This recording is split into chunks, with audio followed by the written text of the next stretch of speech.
থমথম করছে ঘর। Show show আওয়াজের প্রতিধ্বনি হচ্ছে উত্তরের হাওয়ার।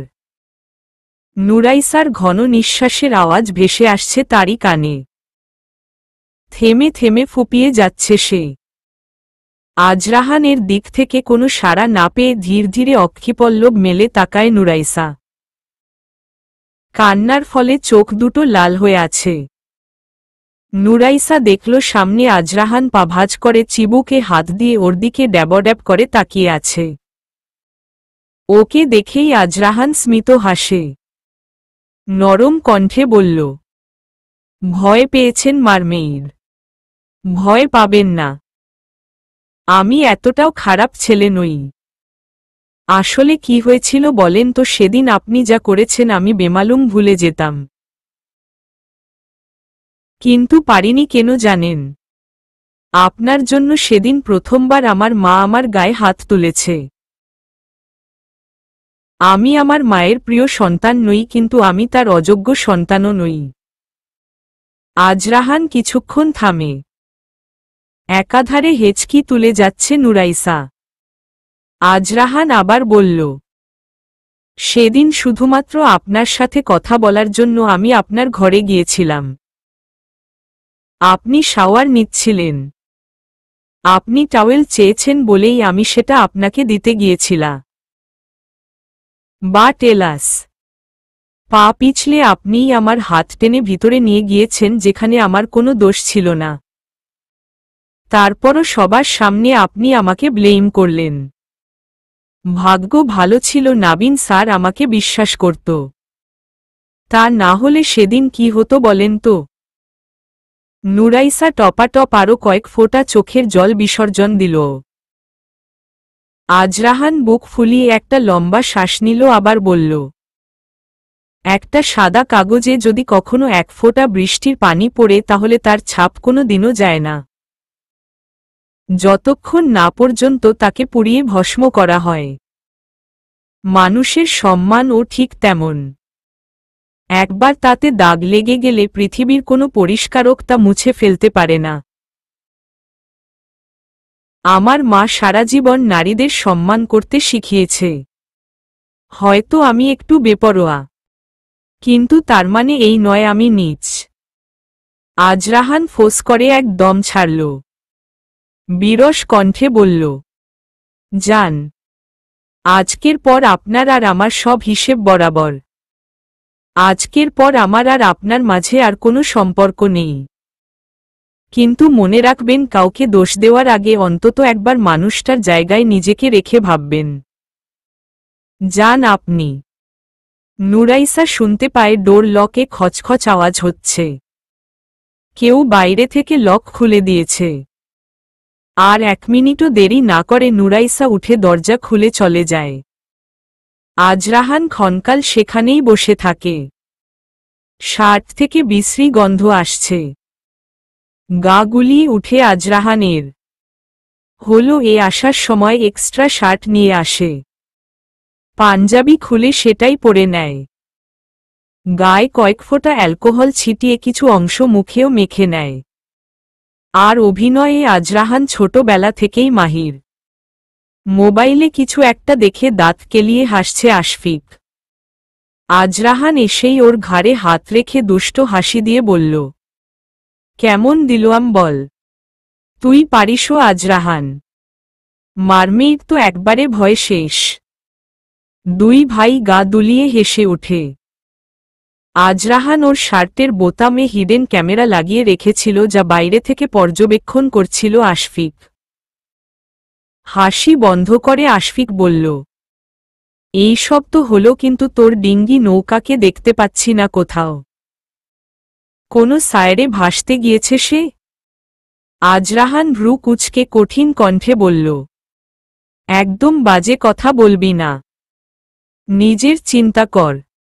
শিরনির দিকে নজর রাখো। আজকাল যা শুরু করেছে, আবার না তোকে ছেড়ে তোর পাখি অন্য গাছে বাসা বাঁধে। আশফিকের হৃদয় গহীনে দমাদম ঢোল বাজতে থাকে। পুরোপুরি সত্য না হলেও আজরাহানের বলা কথা পুরোটা মিথ্যেও নয়। ইনশিরাহ আজকালকার ব্যবহার তাকে যতটা অবাক করে তার চেয়ে বেশি তার চিত্ত কাঁপিয়ে তোলে।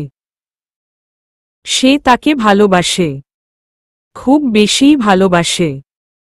তাই কখনো সে তাকে জোর করতে চায়নি। চেয়েছে সে নিজে এসে তার ভালোবাসা নীড়ে সমাহিত হোক। কিন্তু তা আর হবে না বলে মনে হচ্ছে।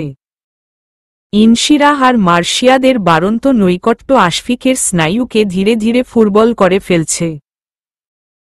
দিনে শত কাজে ব্যস্ত থাকার পর রাতের নিস্তব্ধতা কাটানোর জন্য হলেও একটা নিজের মানুষ সবার প্রয়োজন।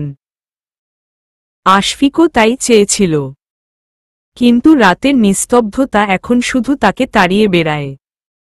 উপহাস করে বলে, রাতের মায়া, কালো ছায়া, আধারের ডুবোডুবি, অন্ধকার মারিয়ে আলো, দেখবে কি সূর্যের খনি। তানভি। দোতলার করিডোরের একপাশে বিশাল থাই গ্লাসের জানালো। ফুরফুরে বাতাস। সেখানেই একটা বেঞ্চিতে বসে আছে ইনশিরাহ আর প্রহর।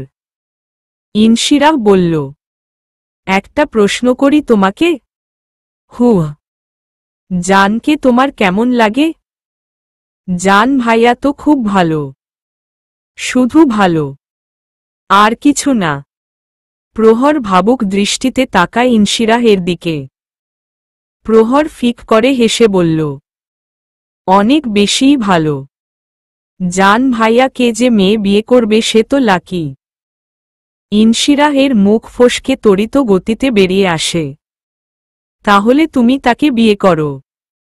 ইনশিরাহের কথায় চুপসে যায় প্রহরের মুখ। চোখের কোনো ক্ষীণ করে অসাড় হয়ে তাকিয়ে থাকে। ইনশিরাহ উদ্বিগ্ন হয়ে আবার বলল, কথা বলছ না কেন প্রহর? বিয়ে করবে জানকে? প্রহর নির্বিকারভাবে তাকিয়ে থাকে। একসময় হয়তো সে এমনটা চেয়েছিল, কিন্তু আজ তা নয়। প্রহর এই বাড়িতে আসার পর টানা 6 মাস যাতায়াত ছিল মার্শিয়াদের এই বাড়িতে। মিশে ছিল প্রহরের সাথে। ওর সব ভাবনা জুড়ে তখন ছিল মার্শিয়াদ।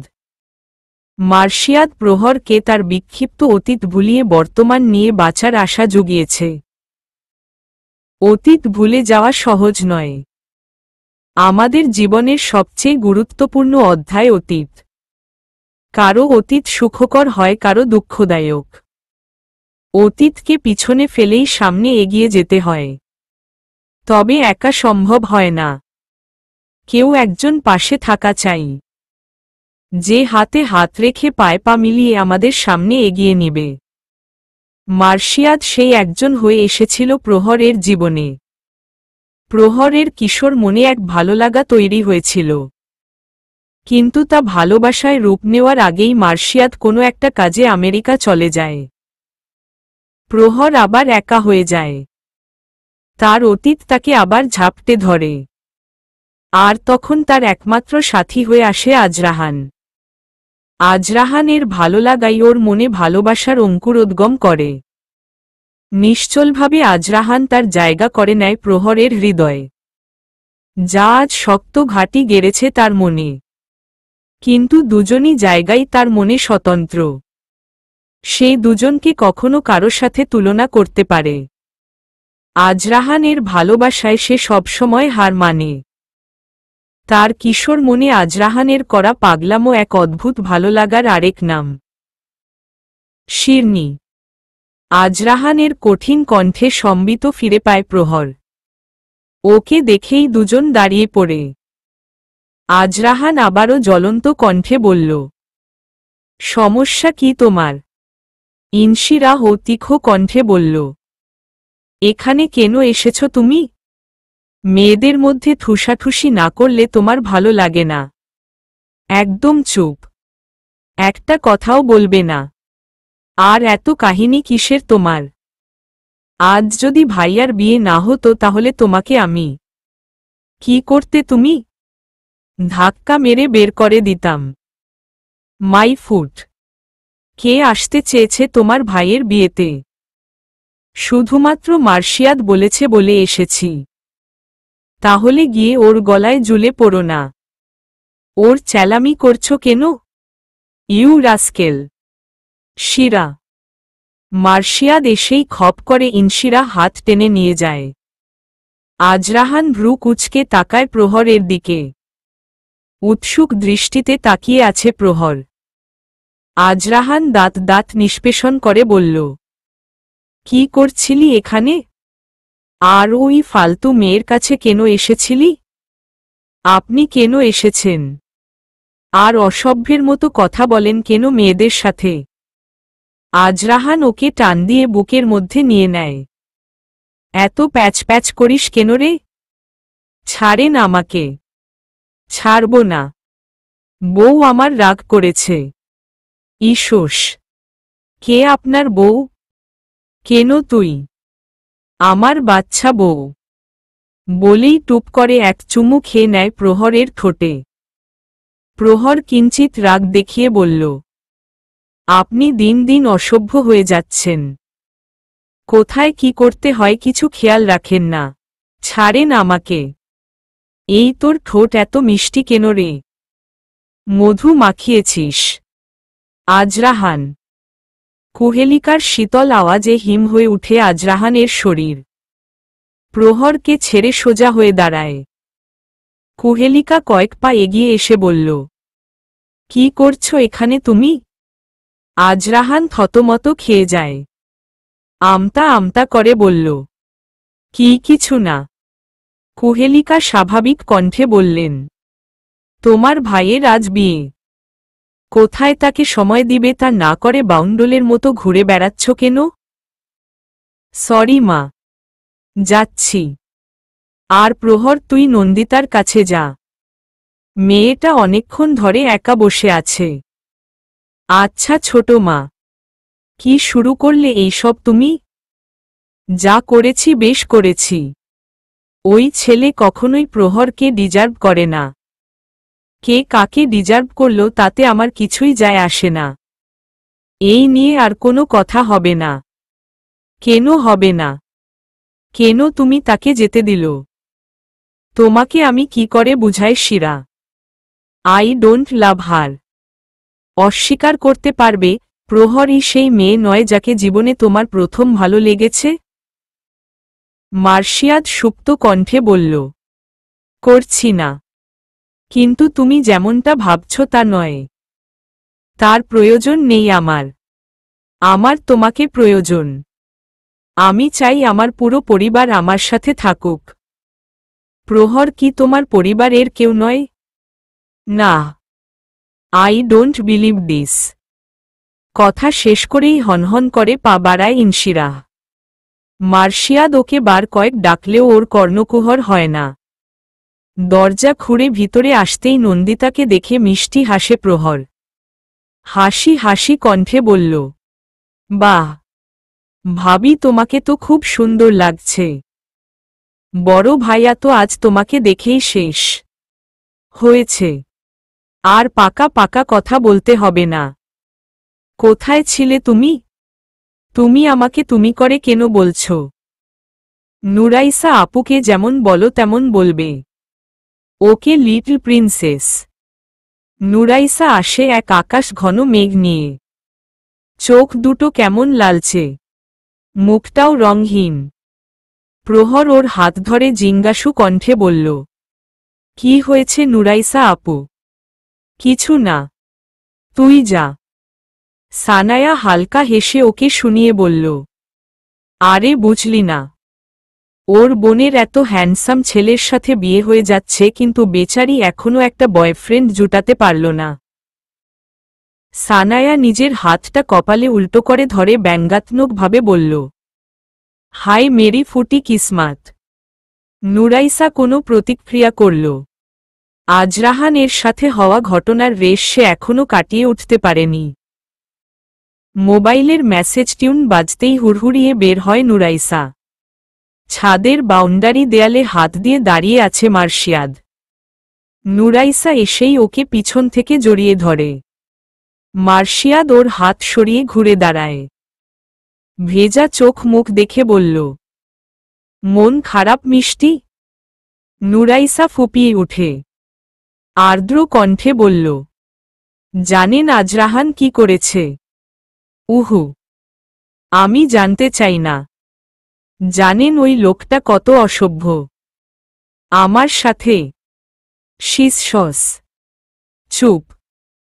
আমি শুনতে চাই না সে সব। ভুলে যান যা হয়েছে। দোষ আপনারও ছিল, কিন্তু এখন এইসব মনে করে লাভ নেই। তাই ভুলে যাওয়াই শ্রেয়। নুরাইসা মার্শিয়াদের বুকে ঝাঁপিয়ে পড়ে আধো আধো কণ্ঠে বলল, আপনি খুব ভালো, একদম আমার বাবার মতো। মার্শিয়াদ হালকা শব্দ করে হেসে বলল, আমাকে বুড়ো বানিয়ে দিল। সরেন। আপনি কেন বুড়ো হতে যাবেন? সরেন শব্দটা শুনতেই মার্শিয়াদ মুচকি হাসে আর বলল, একটা কথা বলবো? বলেন। আজকের পর আর কখনো আপনি আজরাহানের আশেপাশে যাবেন না। নুরাইসা মার্শিয়াদের বুক থেকে হালকা মাথা উঠিয়ে বলল, কেন? মার্শিয়াদ থমথমে গলায় বলল, আমি বলেছি তাই। কেন? আমাকে আপনার পছন্দ নয়? নুরাইসা এক গাল হেসে আবার মার্শিয়াদের বুকে আছড়ে পড়ে শান্ত কণ্ঠে বলল, ইউ আর দ্য বেস্ট। মার্শিয়াদ আলতো করে দু হাত দিয়ে জড়িয়ে ধরে নুরাইসাকে। এক অদ্ভুত শিরশির অনুভূতি হচ্ছে তার। মনে মনে বলল, আপনি আমার শূন্যতার ঘরে পূর্ণতা হয়ে এসেছেন। জানি না আপনাকে আপনার মতো করে ভালোবাসতে পারব কি না, কিন্তু কথা দিচ্ছি আপনাকে আমি আমার হৃদয়ের রানী করে রাখব। বিয়ে পড়ানো শেষ। বিকেলের সূর্য তার উজ্জ্বল রশ্মির পাট চুকিয়েছে কমলা আভায় সজ্জিত নীলাম্বরী। দূরের আত্মীয়রা অলরেডি যেতে শুরু করেছে, যেহেতু বউ ভাত দুদিন পর। নীরন ক্রো কোলে নিয়ে অনেকটা সময় কাটিয়েছে প্রহর। ঘুমিয়ে গিয়েছে নীরন। ওকে নির্ধার কাছে দিয়ে আসে। মাথার খোপার সাথে ওড়না আটকে যায় প্রহরের। দু হাত দিয়ে ছাড়ানো চেষ্টা করছে। সামনে মার্শিয়াদকে দাঁড়ানো দেখে প্রহর ওর কাছে গিয়ে দাঁড়ায় আর বলল, জান ভাইয়া, একটু আমার চুলটা খুলে দিন না। মার্শিয়াদ হালকা হেসে ওর খোপায় হাত দেয়। খোপায় লাগানো ক্লিপের সাথে ওড়নার সুতো পেঁচিয়ে যায়। সেটাই খুলে দেয়। দূর থেকেই দেখে আক্রোশে ফেটে পড়ে আজরাহান। ত্রস্ত পায়ে এসে প্রহরের হাত ধরে ওকে নিয়ে যায় নিচ তলায় কর্নারে খালি জায়গা। সেখানে নিয়ে প্রহরকে চেপে ধরে দেয়ালের সাথে। ক্রোশানলে জ্বলন্ত আজরাহান বজ্র কণ্ঠে বলল, কি সমস্যা তোর? এতবার বলি কানে কথা যায় না, কেন যাস বারবার ওর কাছে? প্রহর সিক্ত কণ্ঠে বলল, রাহান ভাইয়া, কি পাগলামো করছেন? ছাড়েন আমাকে। আজরাহানের অগ্নি চোখ দেখে শুকনো ঢোক গিলে প্রহর। গলা শুকিয়ে কাঠ হয়ে যায়। দম দম করতে থাকে ওর হৃৎপিণ্ড। ঘন ঘন নিঃশ্বাস পড়তে থাকে। আজরাহান আবারও তেতে উঠে বলল, তোকে অন্য কারো সাথে দেখলে আমার মস্তিষ্ক কাজ করা বন্ধ করে। আমি পারি না নিজেকে কন্ট্রোল করতে। তাহলে কেন যাস তুই বারবার? আজরাহার গলার স্বর আরও বাড়িয়ে দেয়। প্রহর বিবশ হয়ে যায়। না কিছু বলার শক্তি পাচ্ছে না একটু নড়ার। আজরাহান তার গায়ের সমস্ত শক্তি দিয়ে চেপে ধরেছে প্রহরকে। দাঁতে দাঁত চেপে বড় বড় নিঃশ্বাস ফেলতে থাকে। কর্কশ কণ্ঠে বলল, কেন যাস তুই মার্শিয়াদের কাছে? তোর সর্বাঙ্গে শুধু আমার অধিকার। সেখানে অন্য কারো অস্তিত্ব আমি কখনো হতে দিব না। প্রহর অস্ফুটভাবে কিছু বলতে গেলেই আজরাহান প্রহরের নিচের ঠোঁটে এক সজোরে কামড় বসিয়ে দেয়। কোনো প্রকার প্রতিক্রিয়া করার সময় প্রহর পায়নি। ঠোঁট কেটে বেরিয়ে আসে রক্ত। কোনো রকম আওয়াজ নয়। আজরাহানের হিংস্রতায় ওর দুচোখ বেয়ে গড়িয়ে নদীর উপচে পড়া ঢেউয়ের জল। আজরাহান হিসহিসিয়ে বলল, কষ্ট হচ্ছে। আমারও হয়। তোকে যখন মার্শিয়াদের সাথে দেখি তখন আমার এই বুকটা শূন্য হয়ে যায়। আমাকে ছাড়া অন্য কারো কথা যদি স্বপ্নেও ভাবিস আমি তোকে ছাড়ব না। মেরে ফেলব তোকে। ঠিক যতটা কষ্ট দিয়ে তোকে শেষ করব তার চেয়ে 10 গুণ কষ্ট দিয়ে নিজেকে শেষ করে ফেলব। তুই আমারই থাকবি, এই জীবনে আর আগামী 7 জন্মেও। আমি ছাড়া তুই অন্য কারো হতে পারবি না। আজরাহান ওকে ছেড়ে যেতেই প্রহর নিচে বসে পড়ে। ডুকরে কেঁদে উঠে প্রহর। ঠোঁটে তার প্রচণ্ড যন্ত্রণা হচ্ছে। এক শান্ত, স্নিগ্ধ পুরুষালী কণ্ঠ বলল, ঠোঁটটা মুছে নিন রেড চিলি। মার্শিয়াদ একটা রুমাল এগিয়ে দেয় প্রহরের দিকে। অশ্রুসজল চোখে মাথা তুলে তাকায় প্রহর।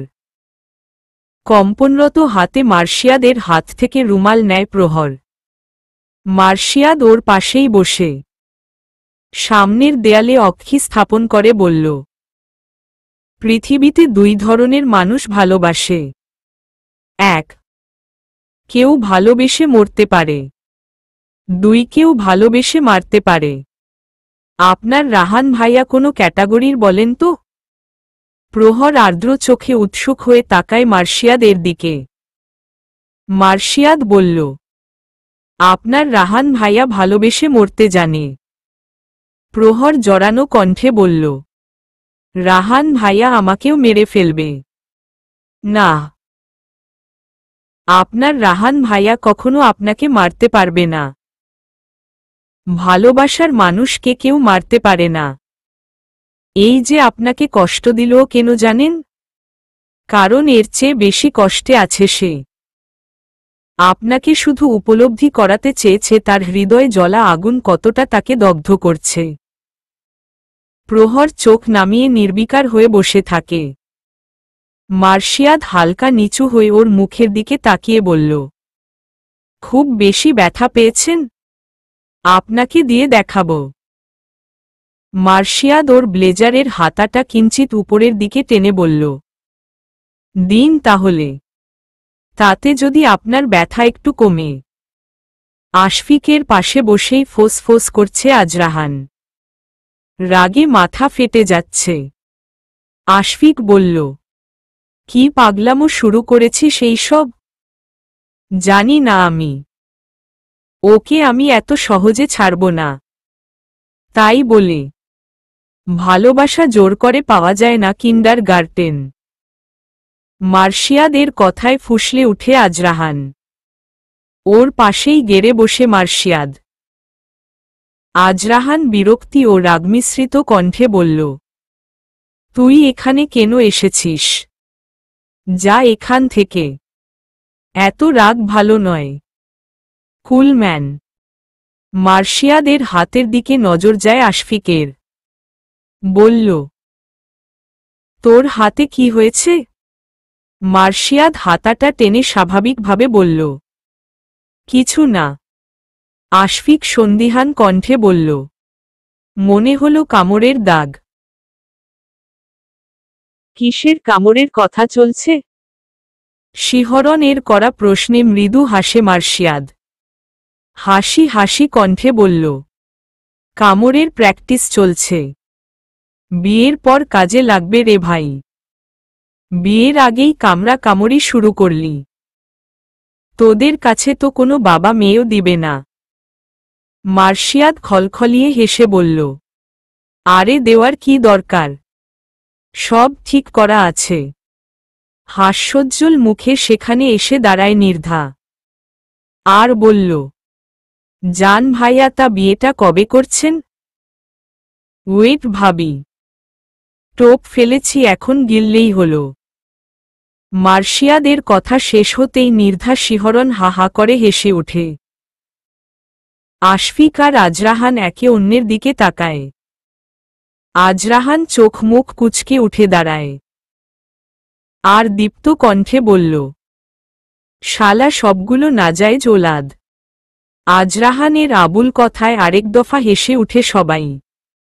বিপত্তি বাঁধল মাইক্রোফোনে বলা ইনশিরাহের বিদ্রূপ করার অভিপ্রায় বলা আজরাহানকে গান গাওয়ার জন্য অনুরোধ করাই। আজরাহানের গাড়ি রি করে উঠে। এমনিতেই সবকিছু অসহ্য লাগছে তার কাছে, কিন্তু সে হেরে যাওয়ার পাত্র নয়, তাই বাধ্য হয়ে গান গাইতে যায়। মাইক্রোফোন হাতে নিতেই দেখে কিছুটা দূরে ভিড়ের মধ্যেই প্রহর দাঁড়িয়ে আছে। নির্লিপ্ততা দৃষ্টি তার ঠোঁটে রুমাল চেপে রেখেছে। আজরাহানের বুকে চিনচিনে ব্যথা হয়। অনেক কষ্ট দিয়ে ফেলেছে সে তার ডিঙ্গি নৌকাকে। নিজেকে অপরাধী মনে হচ্ছে। কণ্ঠ স্বাভাবিক করে গান শুরু করে আজরাহান। তার অক্ষিযুগল নিবন্ধ তার ডিঙ্গি নৌকার চোখে। আমারে দিয়া দিলাম তোমারে, তুমি কি দিবা তোমায় আমারে। পারি না বলতে মুখে, দেখো না বলছি চোখে। লাগে খুব লাগে ভালো তোমারে, তুমি কি দিবা তোমায় আমারে। নজরে নজরে তুমি, তোমার বাস। নিঃশ্বাসে নিঃশ্বাসে তুমি, তুমি যে শ্বাস। পারি না বলতে মুখে, দেখো না বলছি চোখে। লাগে খুব লাগে ভালো তোমারে, তুমি কি দিবা তোমায় আমারে। সাব্বির নাসির। বিয়ের আনুষ্ঠানিকতা শেষ। বাসায় ফিরে এসেছে সবাই। বারোর ঘর ছুঁইছে ঘড়ির ঘণ্টার কাঁটা। টিক টিক করে সময় চলছে তার আপন গতিতে। জীবন বড়ই অদ্ভুত। মিনিটে বদলে যেতে পারে তার চলার পথ। নারী জীবন বৈচিত্র্যতায় ভরপুর। জন্মের পর থেকে যে মানুষগুলোকে ভালোবেসে জীবনের 3 ভাগের 1 ভাগ সময় অতিবাহিত হয় সে মানুষগুলোকেই বৈবাহিক সম্পর্ক নামে এক নতুন সম্পর্কে জড়িয়ে পেছনে ফেলে আসতে হয়। আপন মানুষগুলো ছেড়ে পাড়ি দিতে হয় এক নতুন গন্তব্যে। অজানা, অচেনা মানুষগুলোকে আপন করে নিতে হয়। তখন তাদের দুটো বাড়ি হয়, বাবার বাড়ি আর স্বামীর বাড়ি। নারী আসলেই মহান সৃষ্টিকর্তার এক রহস্যময় সৃষ্টি। তারা সব পারে। তাদের কোমল হৃদয় যেমন মমতায় ভরা তেমনি ক্ষেত্র বিশেষে বজ্রকঠোর। নারী অনেকটা পানির মতো, যে পাত্রেই রাখা হয় তার অনুরূপ ধারণ করে। শুভ্র বিছানায় গোলাপের পাপড়ি বিছানো। হালকা গোলাপি রঙের জামদানি পরে বসে আছে নন্দিতা। সানায়া, নুরাইসা প্রহর ওকে ঘিরেই বসে আছে। ঘড়ির কাঁটায় ধং ধং ঘণ্টা পড়তেই দরজায় করাঘাত পড়ে। সামান এসে দাঁড়িয়েছে। দরজা খুলতেই ওকে দেখে ঠোঁট চিপে হাসতে থাকে নুরাইসা আর প্রহর। ভ্রু কুচকে আদর জড়ানো কণ্ঠে সানায়া বলল, তুমি এখানে? সামান ভ্রু নাচিয়ে গম্ভীর কণ্ঠে বলল, আমি এখানে মানে? এটা তো আমার রুম। নুরাইসা ফিক করে হেসে উচ্ছ্বসিত কণ্ঠে বলল, তা তো জানি দুলাভাই, কিন্তু আজ যে আপনার এই ঘরে থাকা হবে না। সামান বেগতিক হয়ে পড়ে। এমনিতেও মেয়েদের সাথে ও বেশি কথা বলতে পারে না। তার উপর ছোট বোনের সাথে একমাত্র শ্যালিকা দাঁড়ানো। হেমন্তের শেষ। শীতের কাঁপন শুরু হবে বলে ঠান্ডা ঠান্ডা পরিবেশেও দরদর করে ঘামছে সামান। ওর অসহায় মন আজরাহানের পথ চেয়ে আছে। জড়ানো কণ্ঠে বলল, আসলে আসলে ভাইয়া বলতে চাইছে ভাবির যদি একা ভয় করে আপনিও সাথে থাকতে পারেন। আমার ভাই যথেষ্ট সুবিবেচক, কাউকে অবশ্যই নিরাশ করবে না। কি বলো ভাইয়া? আজরাহানের কথায় বুক ভরে চোখ বুঝে এক নিঃশ্বাস নিল সামান। প্রশান্তিতে ভরে গেছে তার মন। কিন্তু আজরাহানের কথা শুনেই চোখ মুখ বাঁকায় নুরাইসা। প্রদীপ্ত কণ্ঠে নুরাইসা বলল, আপনি আপনি এখানে কেন এসেছেন? এখানে আপনার কি কাজ? পাশে আশফিক ও দাঁড়ানো। নুরাইসার কথা শুনেই একগাল হাসে আশফিক আর বলল, কলেজে না হয় আমরা তোমার স্যার, এখানে কিন্তু আমরা তোমার বেআইন। আর বড় ভাইয়ের শালির উপর ছোট ভাইদের কিন্তু একটা অধিকার আছে। কথাটা কিন্তু পুরোপুরি সত্য। মার্শিয়াদের স্নিগ্ধ আওয়াজে স্বস্তি পায় নুরাইসা। সানায়ার চোখ জল জল করে উঠে। বুক জুড়ে এক স্নিগ্ধতা বিরাজ করে। গত 3 বছর ধরে তার সুপ্ত ভালোবাসার প্রাণদেব সে মুখ ফুটে কখনো বলতে পারেনি। মার্শিয়াদকে দেখেই সানায়ার এক অন্যরকম অনুভূতি হয়। তার ব্যাখ্যা সে জানে না। তা অবর্ণনীয় এক সুখানুভব। আশফিকের কথায় সম্বিত ফিরে সকলের। বলল, তো এখন কি করা যায় বলেন বেআইন সাব? আমাদের ভাইকে কি ভিতরে যেতে দিবেন নাকি আমাদেরই কিছু করতে হবে? নুরাইসা তপ্ত কণ্ঠে বলল, এইটা কি ধরনের কথা? আপনারা কেন ভিতরে যাবেন? তাহলে আমাদের ভাইকে যেতে দিন। আশফিক ভাইয়া, দিস ইজ নট ফেয়ার। তুমি ভাইয়ার পক্ষ কেন নিচ্ছ?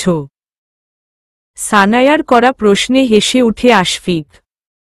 বলল, আমাকে কি তোর মেয়েপক্ষ মনে হয়? তাই বলে তুমি? ওই চেংড়ি, তুই এত কথা বলিস কেন? বের হ এখান থেকে। আজরাহান ধমকে উঠে সানায়াকে। সামান অসহায়ের মতো দাঁড়িয়ে আছে। ভীষণ লজ্জা পাচ্ছে সে।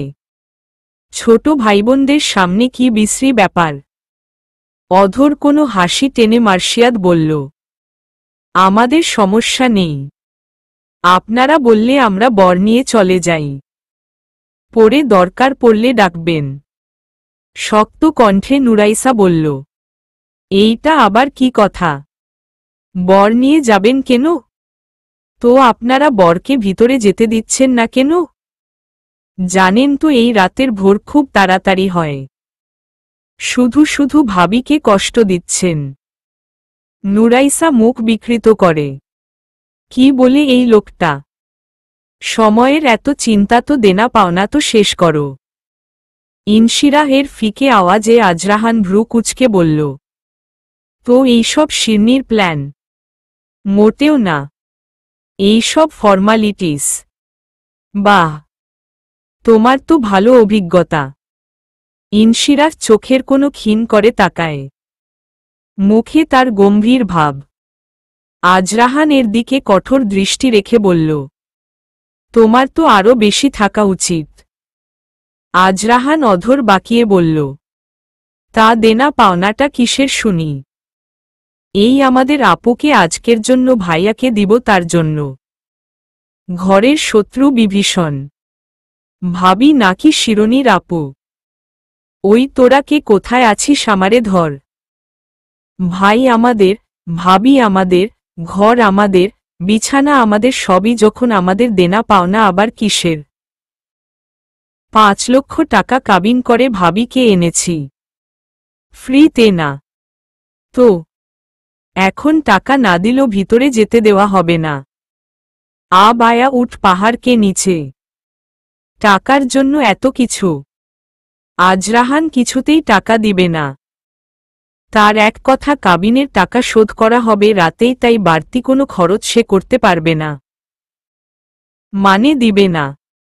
ইনশিরাহ, নুরাইসা ওরাও ছাড়ার পাত্রী নয়। দরজা আগলে দাঁড়িয়ে আছে। সামানের অস্বস্তি হচ্ছে। কিছু বলতেও পারছে না। ঠায় রোবটের মতো দাঁড়িয়ে আছে।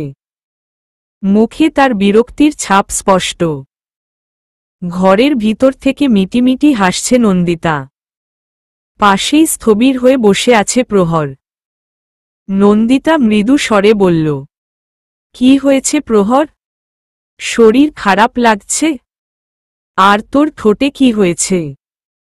ইসোস, কেমন কালশেটে পড়ে গেছে। ব্যথা পেলি কি করে? নন্দিতার করা এত প্রশ্নের জবাব প্রহরের একদম দিতে ইচ্ছে করছে না। বিরস কণ্ঠে বলল, আমার ভালো লাগছে না, আমি ঘরে যাব। নন্দিতারও বেশ খারাপ লাগছে। সে কখন থেকে দেখছে প্রহর ঘাপটি মেরে বসে আছে, মুখটাও একদম শুকনো, আর চোখগুলো কেমন দেবে গেছে ভিতরে, কেমন বিবর্ণ দেখাচ্ছে। হয়তো ঘুমের প্রয়োজন। নন্দিতা বিপাকে পড়ে। একে নতুন বউ, আর ওরা যা শুরু করেছে, কিছু বললে হিতে বিপরীত হতে পারে। প্রহর বিছানা থেকে আলগোছে নেমে আসে। দরজার সামনে গিয়ে নরম কণ্ঠে বলল, সানায়া আপু, আমি ঘরে যাব। সবার কথার স্বর এক নিমিষেই স্তব্ধ। চোখ নিবন্ধ করে প্রহরের দিকে। কেউ কিছু না জানলেও মার্শিয়াদ জানে প্রহরের এই অস্বাভাবিকতা কারণ কি। আজরাহানের চোখ পড়তেই চোখ সরায় প্রহর। আজরাহান ছোট্ট করে দম ছাড়ে। পকেটে হাত দিয়ে টাকা বের করে তা নুরাইসার তালুতে গুজে দেয়। দরজা থেকে সরে দাঁড়ায় ওরা। প্রহর বেরিয়ে আসতেই সামান ভিতরে গিয়ে দরজা লাগিয়ে দেয়। হাফ ছেড়ে বাঁচে সামান। ওকে দেখেই হেসে কুটি কুটি নন্দিতা। এই লোকটা যে এতটা ইনোসেন্ট তা সে বুঝতে পারেনি। সিঁড়ি দিয়ে নেমে আসে প্রহর। আজরাহান আসতে গেলে নুরাইসা আর সানায়া আবার ওকে ধরে। যেই টাকা আজরাহান ওদের দিয়েছে তার উপরে 2,000 টাকার নোট হলেও বাকিগুলো সাদা কাগজ। বাক বিতণ্ডা শুরু হয় আবার। প্রহরের পিছু পিছু আসে মার্শিয়াদ। শান্ত কণ্ঠে বলল, রেড চিলি। হুহ। মার্শিয়াদ ওকে একটা মেডিসিন দিয়ে হালকা কণ্ঠে বলল, এইটা খেয়ে নিন, ব্যথা কমে যাবে। প্রহর স্বাভাবিক কণ্ঠে বলল, লাগবে না। ততক্ষণে আজরাহান ওদের সামনে এসে দাঁড়ায়। ওকে দেখেই প্রহর নিজের ঘরে চলে যায়। গর্জে উঠে মার্শিয়াদ। কঠিন কণ্ঠে বলল, তোর সাথে আমার কথা আছে। বাগানের কোনো দাঁড়িয়ে আছে ওরা দুইজন। বিশাল থালার মতো আকাশজুড়ে আজ তারার মেলা। টিপ টিপ করে জ্বলছে তা। তারই মধ্যখানে রূপের পসরা সাজিয়ে বসে আছে চন্দ্ররানী। বিশাল আকাশের একচ্ছত্র রানী সে। মার্শিয়াদ রাশভারী কণ্ঠে বলল, এইসব কি শুরু করেছিস তুই? আজরাহান চোয়াল শক্ত করে সামনে থাকা তার বন্ধু নামের জীবনের সবচেয়ে বড় শত্রুর দিকে তাকায়। কণ্ঠে কাঠিন্য রেখে বলল, তার জবাব আমি তোক দিতে বাধ্য নই। তুই বাধ্য। দিতে হবে তোকে। সে তোর একার সম্পত্তি নয়। ভালোবাসার মানে এই নয় যে তুই শুধু তার ভোগ দখল করবি। তার রক্ষণাবেক্ষণের দায়িত্ব তোর। আজরাহান রুদ্ধ শ্বাসে বলল, ভোগ দখল, দায়িত্ব, এইসব তোর মুখে মানায় না। কি চাস তুই বলতো? আমি যতই চাই আমাদের সম্পর্কটা ঠিক হোক, তুই ততবারই তাতে বিষ ঢেলে দিস। আজরাহান, একদম চুপ। আমি কিছু শুনতে চাই না। মার্শিয়াদ কণ্ঠে নম্রতা এনে বলল, শুনতে তোকে হবে। ভুলে যাস না রেড চিলি তোর কাছে কারো দেওয়া আমানত, যার উপর তুই জোর খাটাচ্ছিস। কার আমানত? কিসের আমানত? I don't care. ও শুধুই আমার। মার্শিয়াদ ঠোঁট দুটো ফাঁক করে এক দম ছাড়ে। শীতল কণ্ঠে বলল, আই থিঙ্ক ভুল আমার হয়েছে। আমার তাকে ছেড়ে যাওয়া উচিত হয়নি। আসলে কি বলতো, আমি ভেবেছি আমি তাকে ডিজার্ভ করি না, তুই করিস। তুইই পারবি তাকে তার হারানো সুখ ফিরিয়ে দিতে। কিন্তু আই এম রং। কাউকে ভালোবাসলে আগে তাকে ভালো রাখা শিখতে হয়। আজরাহান ক্ষিপ্র কণ্ঠে বলল, ওকে নিয়ে তোর চিন্তা করতে হবে না। আমি সামলে নিব ওকে। I know. বাট তুই আজ যা করেছিস তার কি ব্যাখ্যা আছে তোর কাছে? শুধুই জেলাসি? কি বলতে চাস তুই? আমরা যখন কোনো ফুলগাছ লাগাই তখন এইটা ভেবে লাগাই যে একদিন সে আমাদের কষ্টের ফল দিবে, ফুলের সৌরভে ভরিয়ে দিবে আমাদের প্রাঙ্গণ। কিন্তু সেই সৌরভের জন্য আমাদের তার পরিচর্যা করতেই হয় নাকি রোদে পুড়ে বৃষ্টিতে ভিজে তাকে নিঃশেষ হতে দিব? ঠিক তেমন ভালোবাসার বিনিময়ে ভালোবাসা পেতে হলে একটু বিশ্বাস করতেই হয়। বিশ্বাসবিহীন যে কোনো সম্পর্ক তাসের ঘরের মতো, হালকা হাওয়াতেই তা উড়ে কোথায় গিয়ে পড়বে তা ভাবা মুশকিল। আজরাহান নিরুত্তাপ। সে জানে আজ যা সে করেছে তা ভুল ছিল, কিন্তু সবকিছুর ঊর্ধ্বেও সে মার্শিয়াদকে কোনোভাবেই প্রহরের আশেপাশে সহ্য করতে পারে না। মার্শিয়াদ আবার বলল, আমি আমার হাত ঘুটিয়ে নিয়েছি তার মানে এই নয় যে আমি তার ছায়া হওয়া ছেড়ে দিয়েছি।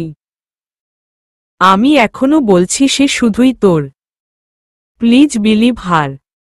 তোকে তার প্রয়োজন। এভাবে চলতে থাকলে তুই তাকে হারাবি। মার্শিয়াদ হালকা হাসল। আবার বলল, তুই আজ যা করেছিস তার জন্য সে তোকে ক্ষমা করলেও আমি কখনো করব না। সে আমার বন্ধু নয় তার চেয়ে বেশি, সে আমার প্রেয়সীও নয় তার চেয়ে কম। বাকিটা তুই বুঝে নে। কিন্তু আজকের পর কারণে যদি তার চোখ দিয়ে এক ফোঁটা পানি পড়ে তাহলে আই প্রমিস ইউ তুই তাকে হারাবি সারা জীবনের জন্য। চলি আমি। তোর আর আমার মাঝখানের সেতুবন্ধন সে। এভাবে ছিঁড়ে যেতে দিস না। ভালো থাকিস। টাইম ইজ ইউর নাও। রাতের মায়া কাটিয়ে ভোরের স্নিগ্ধ আলো ভরে তুলছে চারপাশ। মৃদু রোদের ঝলমলে আলো চিক চিক করছে গাছের পাতা। হালকা মৃদু বাতাস বয়ে চলছে। রাতে ভালো ঘুম হয়নি প্রহরের। সকাল সকাল ঘুম ভেঙে যাওয়ায় ফ্রেশ হয়ে ভোরের স্নিগ্ধতায় অবগাহন করছে সে। প্রহর। কারো নির্নিমেষ নরম কণ্ঠে পিছন ফিরে তাকায় প্রহর। আজরাহান দাঁড়িয়ে আছে। চোখ দুটো ফুলে ফেপে উঠেছে। চুলগুলোও আলুথালু। চোখের নিচটাতেও কেমন ডার্ক সার্কেল পড়ে আছে। আজরাহানকে দেখেই ওকে পাশ কাটিয়ে চলে আসে প্রহর। আজরাহান আবারও শান্ত কণ্ঠে বলল, প্লিজ দাঁড়া ডিঙ্গি নৌকা। একবার আমার কথা শোন। প্রহর ঘুরে দাঁড়ায়। বিরস দৃষ্টিতে আজরাহানের দিকে তাকায়। কোনো প্রতিক্রিয়া সে করে না। আজরাহান দীপ্ত পায়ে ওর সামনে গিয়ে প্রহরের হাত দুটো ধরে বলল, প্লিজ আই এম সরি। রাগের মাথায় তোর সাথে আমি। প্রহর এক ঝটকায় হাত সরিয়ে নেয়। দাঁত মুখ খিচে রুদ্ধ কণ্ঠে বলল, কিসের এত রাগ আপনার? কেন এমন করেন আপনি আমার সাথে? যখন যাই ইচ্ছে তাই করেন। কেন, আমি কি আপনার খেলার পুতুল? আজরাহান ভেজা কণ্ঠে বলল, আমি তোকে ভালোবাসি প্রহর। প্রহর দুই হাত দিয়ে কান চেপে ধরে উত্তেজিত হয়ে বলল, চুপ করেন আপনি। চুপ করেন। আপনি কখনোই আমাকে ভালোবাসেননি। শুধু চেয়েছেন আমার উপর অধিকার খাটাতে। আজরাহান প্রহরের কাছে ওর দুই হাত দিয়ে প্রহরের ঘাড়ের কাছে হাত রেখে বলল, আমি মানছি আমার ভুল হয়েছে। প্লিজ একবার আমার সিচুয়েশনটা বোঝ। কিছু বুঝতে চাই না আমি। কিচ্ছু না। আপনি আর কখনো আমার কাছে আসবেন না। প্রহর থামে। চিৎকার করে কথা বলায় ওর বুকের উপরিঅংশ উঠানামা করছে। ফোঁস ফোঁস করতে থাকে প্রহর। তারপর ধীরে ধীরে শান্ত, নিশ্চল হয়ে পড়ে। নেত্রনীর উপচে পড়ছে। কপলের দুই ধারে যেন মুষলধারে বাদল ঝরছে। আজরাহান প্রগর দৃষ্টিতে তাকিয়ে আছে। ওর বুকের ভেতরে ভীষণ যন্ত্রণা হচ্ছে। এক নাম না জানা যন্ত্রণা। পিষে যাচ্ছে আজরাহান তার রাগের জাতাকলে। কেন সে নিজেকে কন্ট্রোল করতে পারে না। বুক ভারী হয়ে আসে আজরাহানের। তার প্রেয়সীর চোখের জলে যে তার হৃদয় পুড়ে তা কি করে তাকে বোঝায়। প্রহর নরম, শান্ত ও আর্দ্রতা জড়ানো কণ্ঠে বলল, কেন এমন করেন আপনি আমার সাথে? আমি আপনাদের আশ্রিতা বলে। তাহলে বলেন আমি চলে যাই। প্লিজ একবার আমার কথা শোন। আজরাহান ওকে ধরতে গেলেই প্রহর ছিটকে সরে পড়ে রুদ্ধ কণ্ঠে বলল, আপনি আমাকে ছোবেন না, একদম না। জান ভাইয়া বলেছে আপনি আমাকে ভালোবাসেন। মিথ্যে বলেছে জান ভাইয়া। আপনি শুধু আমাকে দয়া করেছেন। চাই না আপনার দয়া আমার। চলে যাব আমি এখান থেকে। চলে যাব। আর কখনো আসব না। আজরাহান এর উত্তরের অপেক্ষা প্রহর করেনি। চলে যায় সেখান থেকে। অস্ফুটভাবেই আজরাহান বলল, তুই আমাকে ছেড়ে গেলে তোর রাহান ভাইয়া বাঁচবে না ডিঙ্গি নৌকা। এত বড় সাজা তুই আমাকে দিস না। পারবো না আমি তোকে ছাড়া থাকতো। একদম পারবো না। ছাদের একপাশে থাকা ফুলের টবগুলোতে একের পর এক লাথি মারতে থাকে আজরাহান। দু একটা উঠিয়ে আছড়ে ভেঙে ফেলে। টেনে ধরে নিজের চুল। হাত দিয়ে মুখ কচলাতে থাকে। কি করবে সে এখন? 2 দিন ধরে আজরাহান নিজেকে ঘরবন্দি করে রেখেছে। একবেলা খেলে অন্যবেলা ঘুমিয়ে কাটায়। প্রহরের মুখোমুখি হয়নি এই 2 দিন একবারও।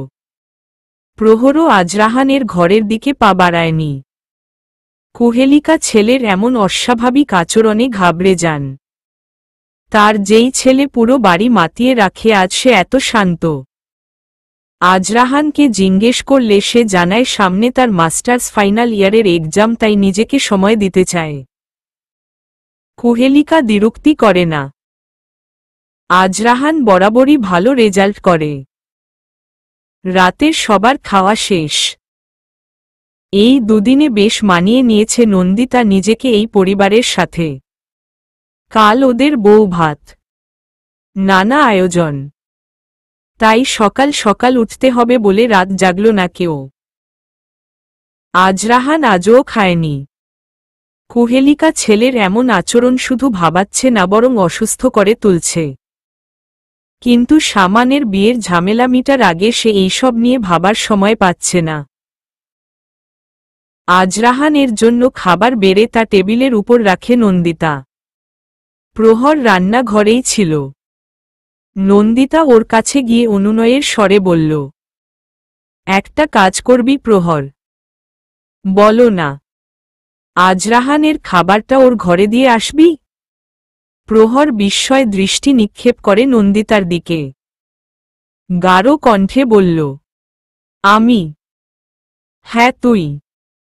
তোর ভাইয়া সে কখন থেকে আমাকে ডাকছে। তুই একটু জানা।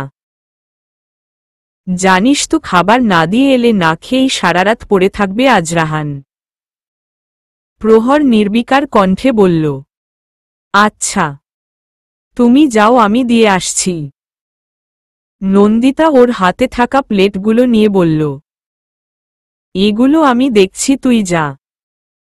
প্রহর ভোলা চোখে তাকিয়ে থাকে নন্দিতার দিকে। সেদিন ছাদের ঘটনা সম্পূর্ণ অবলোকন করেছে নন্দিতা। সকালে গোসল সেরেই বাইরে বেরিয়ে আসতে দেখে আজরাহান উপরে যাচ্ছে। নিচে এসে প্রহরের ঘরের দরজা খোলা পেয়ে ঘরে গিয়ে দেখে প্রহর নেই। ওকে খুঁজতে খুঁজতে উপরে আসে নন্দিতা। দরজা ঠেলে খাবার নিয়ে ঘরে ঢোকে প্রহর। আজরাহান বিছানায় হেলান দিয়ে পা ছড়িয়ে বসে আছে। প্রহরকে দেখেই অধর কোনো হাসির রেখা টানে আজরাহান। প্রহর নিশ্চলভাবে বলল, আপনার খাবার রেখে যাচ্ছি, খেয়ে নিবেন।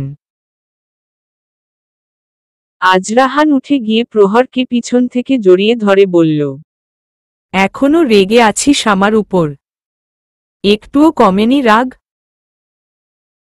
প্রহর পেটের উপর থেকে আজরাহানের হাত দুটো সরিয়ে ঘুরে দাঁড়িয়ে আজরাহানের চোখের দিকে তাকিয়ে বলল, খেয়ে নিন, খাবার ঠান্ডা হয়ে যাবে। আগে বল, রাগ কমেছে তোর? প্রহর শান্তভাবে দুবার মাথা ঝাঁকিয়ে হ্যাঁ বোধক সম্মতি দেয়, আর বলল, খেয়ে নিন। আজরাহান চট করে বলল, আমার এক্সাম শেষ হলেই মাকে তোর আর আমার বিয়ের কথা বলবো। প্রহর দৃঢ় কণ্ঠে বলল, আমি আপনাকে বিয়ে করব না। আজরাহান হালকা তপ্ত কণ্ঠে বলল, প্রহর, তুই আবার শুরু করলি। সমস্যা কি তোর? সমস্যা আপনি। কেন বিয়ে করতে চান আপনি আমাকে? শুধুমাত্র আমার শরীরটার জন্য? আজরাহান ক্ষেপে উঠে রুষ্ট কণ্ঠে বলল, এইসব কি বলছিস তুই? আমি ঠিকই বলছি, আপনার শুধু আমার শরীরটাই প্রয়োজন। আপনারা সব পুরুষরাই এক। এই যে আপনি আমাকে পাওয়ার জন্য পাগল হয়ে আছেন, কিন্তু বিয়ে হলে আর ভালো লাগবে না আপনার আমাকে। আজরাহান প্রদৃপ্ত কণ্ঠে বলল, কি আজে বাজে কথা বলছিস সেই সব? আমি তোকে ভালোবাসি, জানি। এখন আপনি এই কথাই বলবেন, কিন্তু বিয়ের পর সবাই বদলে যায়। ভালোবাসার মানুষগুলো তখন পুরনো হয়ে যায়, তখন আর তাদের ভালো লাগে না, নতুন কাউকে লাগে তাদের। নিঃশেষ হয়ে যায় ভালোবাসা, বেঁচে থাকে শুধু চাহিদা। আজরাহান ফোঁস করে একটা শ্বাস ছাড়ে, বিগলিত কণ্ঠে বলল, ভালোবাসা কখনো নিঃশেষ হয় না। ভালোবাসা রং বদলায়। তুই যত ভালোবাসবি ভালোবাসার রং তত গাঢ় হবে, রাঙিয়ে দিবে তোর জীবন। আমি তোকে সেভাবেই ভালোবাসব প্রহর। আমার ভালোবাসা কখনো নিঃশেষ হবে না। তা ধ্রুব তারার মতো সত্য। তার রং আকাশের রংধনুকেও হার মানাবে না। আমি বিশ্বাস করি না একবার বিয়ে হয়ে গেলে আপনিও আমাকে ছুঁড়ে ফেলে দিবেন। আমাকে আপনার আর ভালো লাগবে না। আমি করব না আপনাকে বিয়ে। কাউকে করব না, কাউকে না। আজরাহান আর কিছু বলতে পারেনি। প্রহরের কথায় যে কষ্ট প্রকাশ পেয়েছে তা তীরের মতো বিঁধে যায় আজরাহানের বুকে। কেন এত সংশয়? কেন ওর মনে হয় বিয়ের পর ভালোবাসা থাকে না? নিজের ঘরে এসে দরজা লাগিয়ে বসে পড়ে প্রহর। ঝোড়ো ঝোড়ো করে কাঁদতে থাকে। আজরাহানের সামনে যতটা নিজেকে শক্ত করে রেখে কথা বলেছে, বন্ধ দরজার ভেতর নিজেকে অসহায় পথিক মনে হচ্ছে, যে তার জীবনের সবকিছু হারিয়ে ফেলেছে।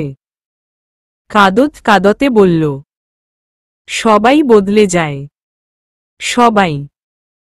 ভালোবাসা রং বদলায় রাহান ভাইয়া। আমি আপনাকে কখনো কখনো বিয়ে করতে পারবো না, কাউকে না।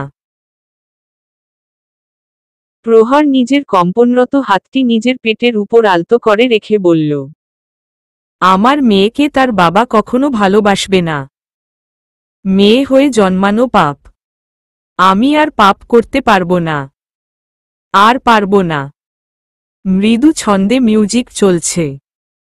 আজ সামান আর নন্দিতার বউ ভাত, কিন্তু লোকজনের সমাগম কম।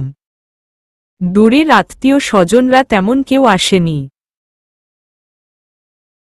ইনশিরা, মার্শিয়াদ, আশফিক ওরাও কেউ আসেনি। আশফিকের মা বাবা এসেছে।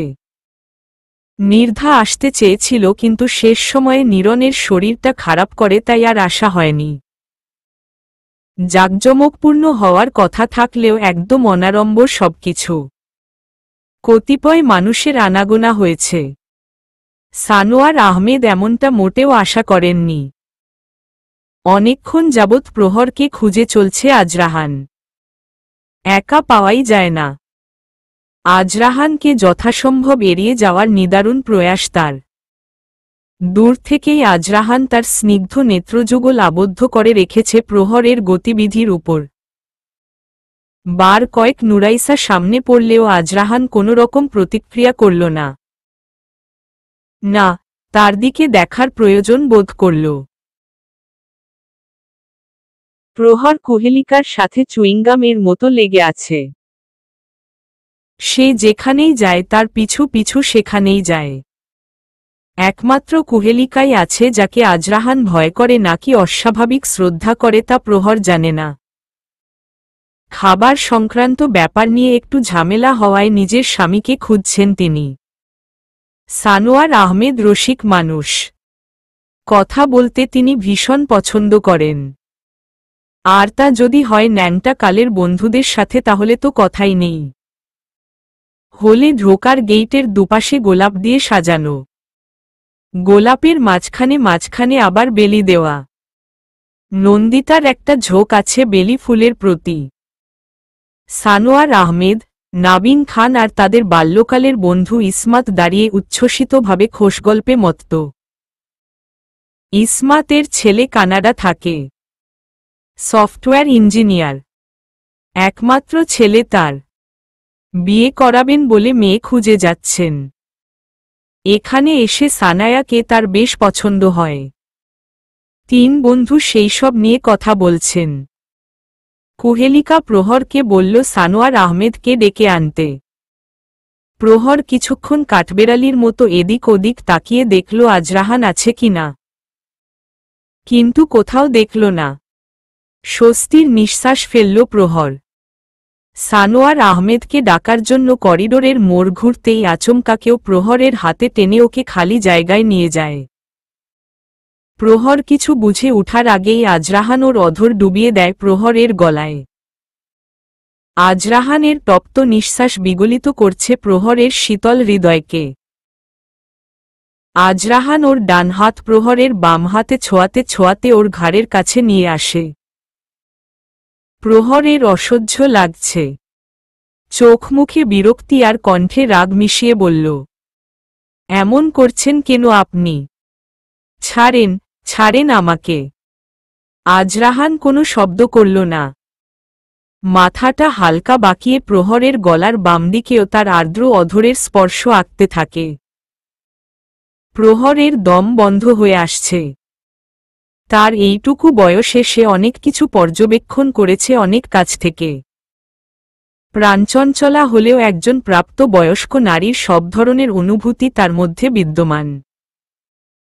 হয়তো পরিস্থিতি তাকে আজ এখানে নিয়ে দাঁড় করিয়েছে। আজরাহানের ইশারা ইঙ্গিত প্রথম দিকে না বুঝতে পারলেও ধীরে ধীরে তার ছোট্ট মস্তিষ্কে আজরাহান তার জায়গা করে নেও। একজন নারীর দেহের উপর তার বিনা অনুমতিতে তার স্বামীরও অধিকার থাকে না। কিন্তু আজরাহানকে প্রহর বিশ্বাস করে নাকি ভালোবাসে সে জবাব প্রহর এখনো পায়নি। কিন্তু আজরাহানের ভালোবাসা বোঝার ক্ষমতা তার আছে। তার ভালোবাসার স্পর্শ। কিন্তু এখন সবকিছু বিরক্তিকর লাগছে।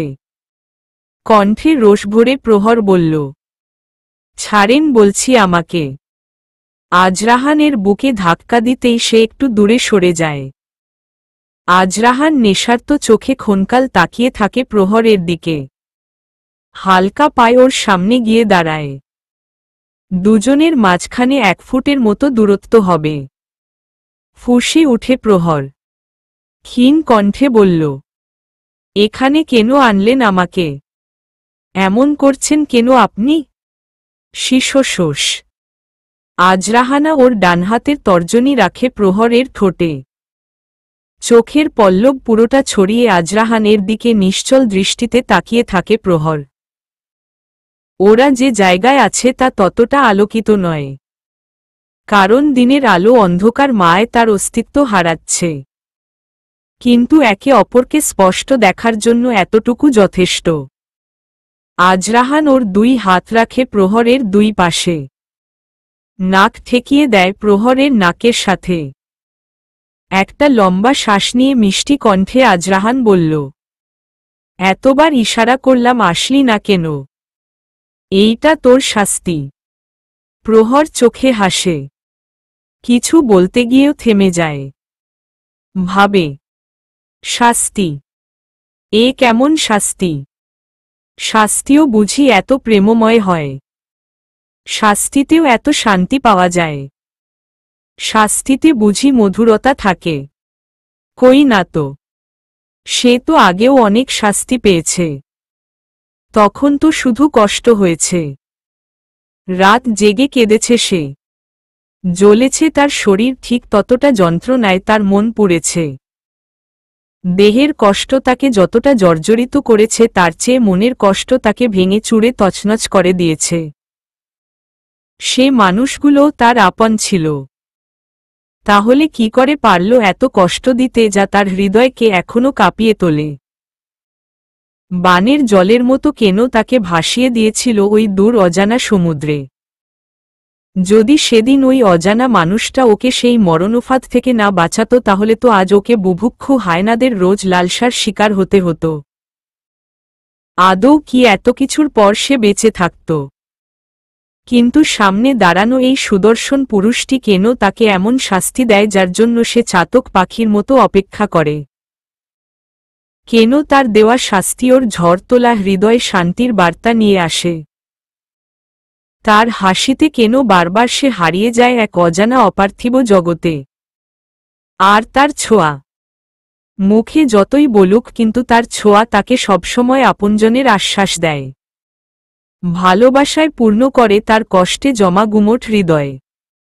অনুরণিত করে শরীর। ভালোবাসায় সিক্ত হওয়ার প্রতিটা আহ্বানে 4 কদম এগিয়ে নিলে নিজেকে 2 কদম আবার পিছিয়ে নেয় প্রহর। তার মনের অজানা ভয় ঝেঁকে ধরে তাকে আষ্টে পৃষ্ঠে। প্রহরের সম্বিত ফিরে আজরাহানের ফিচলে আওয়াজে বলল, কি ভাবছিস তুই? প্রহর অতি স্বাভাবিক কণ্ঠে বলল, কিছু না, যেতে দিন আমাকে। আজরাহান স্বাভাবিক হয়ে দাঁড়ায়। অধর জুড়ে তার এক উজ্জ্বল হাসি। অধর সংকীর্ণ করে প্রচলিত কণ্ঠে বলল, তোর জন্য একটা জিনিস এনেছি। আজরাহান ওর পকেটে হাত দিয়ে একটা জুয়েলারি বক্স বের করে। তা খুলে একজোড়া বালা বের করে। বেশ ভারী বালা দুটো, ছোট ছোট ডিজাইন করা, তার মাঝে হোয়াইট স্টোন বসানো। হালকা আবছা আলোয় চিকচিক করছে স্টোনগুলো। প্রহর স্থবির হয়ে তার বাধ্য নয়নজোড়া আবদ্ধ করে রেখেছে আজরাহানের দিকে। এক হাস্যোজ্জ্বল মুখচ্ছবি তার প্রেমিক পুরুষের। আজরাহান ওর হাত দিয়ে প্রহরের হাত নিয়ে তাতে বালা পরাতে গেলে প্রহর অন্য হাত দিয়ে তাকে বাধা দেয়। আজরাহান প্রজ্জ্বলিত চোখে তাকায় প্রহরের দিতে। কিঞ্চিত বিষণ্ণ ভাব তার চোখে মুখে, আর অদ্ভুত অপারগতা। আজরাহান উদ্বিগ্ন কণ্ঠে বলল, কি হয়েছে প্রহর? প্রহর ওর হাত নামিয়ে আর্দ্র কণ্ঠে বলল, এইটা আমি নিতে পারব না। আজরাহান কৌতূহলপ্রদ কণ্ঠে বলল, কেন? প্রহর নির্বিকার কণ্ঠে বলল, এইটা আপনি আপনার কষ্টের টাকা দিয়ে আপনার ভালোবাসার মানুষের জন্য কিনেছেন। আজরাহান ফিকে কণ্ঠে বলল, তো? প্রহর বিরস কণ্ঠে বলল, আমি আপনার ভালোবাসার মানুষ নই রাহান ভাইয়া। আজরাহান বিক্ষিপ্ত দৃষ্টিতে ক্রোধাদিত কণ্ঠে প্রহরকে দেয়ালের সাথে চেপ ধরে বলল, তাহলে কে তুই আমার? বল, কে তুই আমার? প্রহর জড়ানো কণ্ঠে বলল, আমি আপনার কেউ না, কেউ না। কেঁদে উঠে প্রহরের অন্তর আত্মা। কিন্তু তার ছায়া প্রকাশ করে না প্রহর তার অভিব্যক্তিতে। সে আর সহ্য করতে পারবে না, না পারবে এই মানুষটাকে ঠকাতে। আজরাহানের শরীর ক্রোধানলে জ্বলে উঠছে। চোখের কোটর ধীরে ধীরে তার ব্যাপকতা বৃদ্ধি করছে। জমে উঠেছে জল। ফোঁস ফোঁস আওয়াজে প্রহরকে কাঁপিয়ে তুলছে আজরাহানের লাগামহীন ক্রোধ।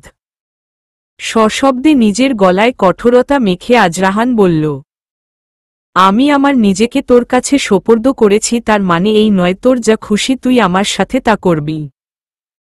আজরাহান প্রশ্নবিদ্ধ ও নরম সুরে আবার বলল, এত সেলফিশ কি করে হলি তুই? আমার ভালোবাসার কোনো মূল্য নেই তোর কাছে।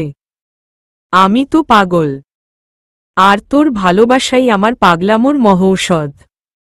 দে না আমার পাগলামো ভালো করে। একবার আমাকে তোর হওয়ার সুযোগ দে। আমি তোর সব কষ্ট তোর জীবন থেকে মুছে দিব। আই সয়ের। প্রহর শক্ত কণ্ঠে বলল, প্লিজ যেতে দিন আমাকে, যেতে দিন। আজরাহান আরো ক্ষেপে উঠে, দু হাতে আরো জোরে চেপে ধরে প্রহরকে। ওর কানের কাছে মুখ নিয়ে বলল, আমি জানি না তোর অতীতে কি হয়েছে, শুধু জানি আমি তোর বর্তমান আর আমি তোর ভবিষ্যৎ। তোকে যদি সামনে এগোতেই হয় তাহলে আমাকে সাথে নিয়েই এগোতে হবে, আর না হলে আমি তোকে এখানেই থমকে দিব। না তুই আমাকে ছেড়ে যেতে পারবি না, আমি তোকে আমাকে ছেড়ে কোথাও যেতে দিব। আজরাহান স্বাভাবিক হয়ে দাঁড়ায়। প্রহরের হাত ধরে তাতে বালা জোড়া দিয়ে ফ্যাসফ্যাসে গলায় বলল, যদি ইচ্ছে হয় পড়ে নিস, না হলে যেখানে খুশি ফেলে দিস। আজরাহান থোপথপ পায়ে সেই স্থান ত্যাগ করে। প্রহর দেয়ালের সাথে সেটে দাঁড়িয়ে আছে। না, সে কাঁদছে না, ঠায় শূন্য দৃষ্টিতে তাকিয়ে আছে। হাতের বালা জোড়া তুলে ধরে চোখের সামনে। তার ফাঁক দিয়ে দেয়ালের ও প্রান্ত দেখা যাচ্ছে। দাগহীন শুভ্র দেয়াল, একদম ঝকঝকে, কিন্তু তার জীবন তো দাগহীন নয়। সে কলুষিত জীবনে কি করে সে তার রাহান ভাইয়াকে স্থান দেবে? হুড়মুড়িয়ে হলো থেকে বের হয় আজরাহান। নাবিন খান চেয়েছিল একবার ডাকবেন, কিন্তু তার আগেই আজরাহান চোখের দৃষ্টি সীমানার বাইরে চলে যায়। নাবিন খান কথা বলার মাঝখানেই চোখে হাসলেন। ভাবলেন, নন্দিতার বিয়ের ঝামেলাটা শেষ হলেই তিনি আজরাহান আর নুরাইসার বিয়ের প্রস্তাব তুলবেন। আজরাহান লাইক আ ডায়মন্ড, তার চেয়ে ভালো জামাতা পাওয়া দুষ্কর। তিনি কোনোভাবেই এই সুযোগ হাতছাড়া করতে চান না। অনুষ্ঠান শেষে বাড়ির ফেরার পালা। সন্ধ্যা নেমে এসেছে। হলো এর জানালা দিয়ে বাইরে আসা আলোয় আর গেইটের সামনে লাইটিং এ সবকিছু এখনো ঝলমলে। কুহেলিকা সবাইকে দেখতে পেলেও প্রহরকে দেখলেন না। পাশে দাঁড়ানো সানোয়ার আহমেদের দিকে জিজ্ঞাসু দৃষ্টিতে বললেন, প্রহর কোথায়? সানোয়ার আহমেদ ঠান্ডা গলায় বললেন, ও এখানে নেই। কুহেলিকা ঈষৎ ঠাটিয়ে বললেন, সেটা তো আমিও দেখতে পাচ্ছি, তাই তো জিজ্ঞেস করলাম। আর আজরাহান কেউ দেখতে পাচ্ছি না। ছেলেটাকে একটা কাজেও পাওয়া যায় না। সানোয়ার আহমেদ খানিক চুপ করে থেকে হাসলেন আর বললেন, প্রহরকে নিয়ে তোমার চিন্তা করতে হবে না, ও আজরাহান এর সাথেই আছে।